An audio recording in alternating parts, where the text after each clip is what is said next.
Sinking Fund Management for Strata and Commercial Buildings, Part 2. Earlier on we looked at the sinking funds and the history of sinking funds and that in Australia. So what we'll look at will be a case study, and we'll go through what looks like in one of the reports and how that sort of goes together. So the problem with a lot of sinking funds, there's not enough money put aside for major items, and if you don't look after your building in the other states as opposed to some in Queensland, you're going to get yourself in a little bit of trouble. So the one we'll start off with is one that's in not really the best condition, and I'll go through that and let you know the way that we sort of tried to manage that better for the client. Alrighty.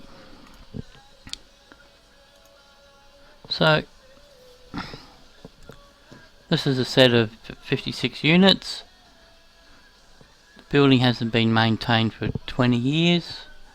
There's building cracking, painting repairs that need to be done.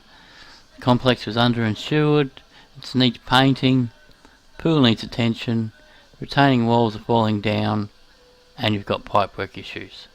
So you've got a fair bit of work that they need to do. Now, what you can see in these sinking funds, there's two critical areas in here in the management of the sinking fund forecast. One is looking at the elements of the building and how those elements make up the sinking fund forecast, and then the second part of it is to look at these parts and go, how are we going to jumble these around? Alright, now you usually find that painting is in, say, a 10-year cycle, and you'll find there's as part of these three items, we're going to have a look here. So there's two painting cycles that are in this building, so we'll have a look to see where these main issues are.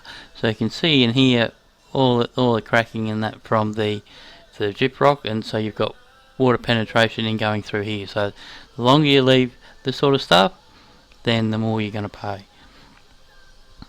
So if we go and have a look here, you can see this is your first critical area of your sinking fund forecast, and then this is the second cycle. So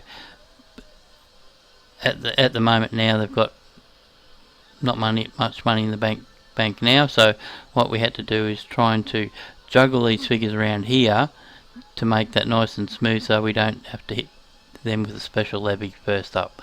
So what we're trying to do is minimise the impact to the body corporate or owners committee to make sure that everything sort of runs as smooth as possible. So you can see this is one part of the area that needs a bit of trouble. You've got a paved driveway, so you've got to put some money aside for the pavers in here. Now as your building gets older, you've got a heap of trees sitting around the countryside, so we need to have a look at that to put some money aside to look after those trees. Okay, so we're looking at driveway area, underground pipework. Now the gardens, most of that is administration fund for your day-to-day. Now if you're looking for a refurbishment on a large item, then that would be your sinking fund later down the track.